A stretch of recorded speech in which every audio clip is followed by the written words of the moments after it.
Nyarlathotep, the crawling chaos. I am the last. I will tell the audient void.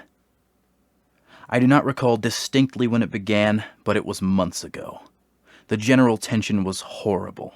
To a season of political and social upheaval was added a strange and brooding apprehension of hideous physical danger. A danger widespread and all-embracing. Such a danger as may be imagined only in the most terrible phantasms of the night. I recall that people went about with pale and worried faces, and whispered warnings and prophecies which no one dared consciously repeat or acknowledge to himself that he had heard. A sense of monstrous guilt was upon the land, and out of the abysses between the stars swept chill currents that made men shiver in dark and lonely places. There was a demoniac alteration in the sequence of the seasons. The autumn heat lingered fiercely, and everyone felt that the world, and perhaps the universe, had passed from the control of known gods or forces to that of gods or forces which were unknown. And it was then when Nyarlathotep came out of Egypt. Who he was, none could tell, but he was of the old native blood, and looked like a pharaoh. The fellaheen knelt when they saw him, yet could not say why. He said he had risen up out of the blackness of 27 centuries, and that he had heard messages from places not on this planet. Into the lands of civilization came Nyarlathotep, swarthy, slender, and sinister, always buying strange instruments of glass and metal and combining them into instruments yet stranger. He spoke much of the sciences, of electricity and psychology, and gave exhibitions of power which sent his spectators away speechless, yet which swelled his fame to exceeding magnitude. Men advised one another to see Nyarlathotep, and shuddered, and where Nyarlathotep went, rest vanished, for the small hours were rent with the screams of nightmare. Never before had the screams of nightmare been such a public problem. Now the wise men almost wished they could forbid sleep in the small hours, that the shrieks of cities might less horribly disturb the pale, pitying moon, as it glimmered on green waters gliding under bridges, and old steeples crumbling against a sickly sky. I remember when Nyarlathotep came to my city, the great, the old, the terrible city of unnumbered crimes.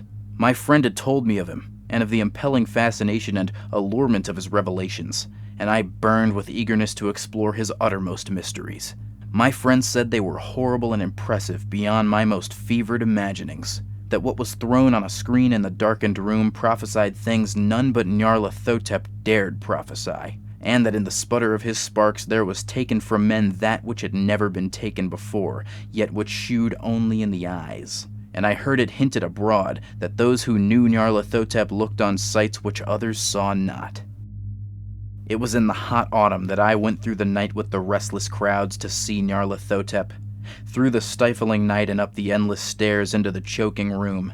And shadowed on a screen, I saw hooded forms amidst ruins, and yellow evil faces peering from behind fallen monuments.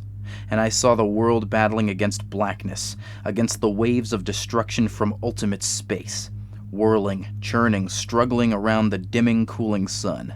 Then sparks played amazingly around the heads of the spectators, and hair stood up on end, whilst shadows more grotesque than I can tell came out and squatted on the heads. And when I, who was colder and more scientific than the rest, mumbled a trembling protest about imposture and static electricity, Nyarlathotep drave us all out, down the dizzying stairs into the damp, hotted, deserted midnight streets. I screamed aloud that I was not afraid, that I could never be afraid, and others screamed with me for solace. We swore to one another that the city was exactly the same, and still alive, and when the electric lights began to fade, we cursed the company over and over again, and laughed at the queer faces we made. I believe we felt something coming down from the greenish moon, for when we began to depend on its light, we drifted into curious involuntary formations, and seemed to know our destinations, though we dared not think of them. Once we looked at the pavement and found the blocks loose and displaced by grass, with scarce a line of rusted metal to shew where the tramways had run. And again we saw a tram car, lone, windowless, dilapidated and almost on its side. When we gazed around the horizon, we could not find the third tower by the river, and noticed that the silhouette of the second tower was ragged at the top. Then we split up into narrow columns, each of which seemed drawn in a different direction. One disappeared in a narrow alley to the left, leaving only the echo of a shocking moan. Another filed down a weed-choked subway entrance, howling with laughter that was mad.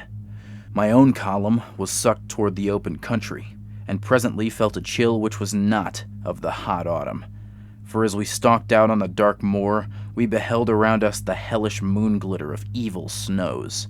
Trackless, inexplicable snows, swept asunder in one direction only, where lay a gulf all the blacker for its glittering walls.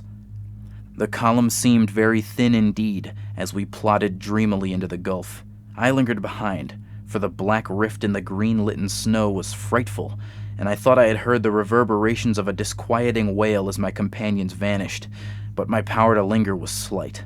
As if beckoned by those who had gone before, I half-floated between the titanic snowdrifts, quivering and afraid, into the sightless vortex of the unimaginable. Screamingly sentient, dumbly delirious, only the gods that were can tell.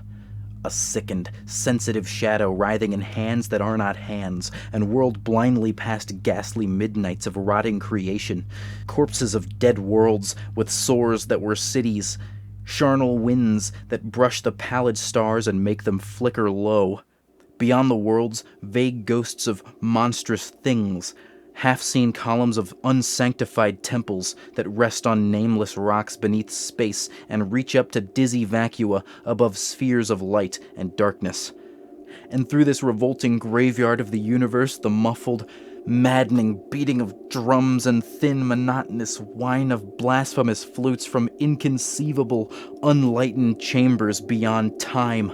The detestable pounding and piping whereunto dance slowly, awkwardly, and absurdly the gigantic, tenebrous ultimate gods, the blind, voiceless, mindless gargoyles whose soul is Nyarlathotep.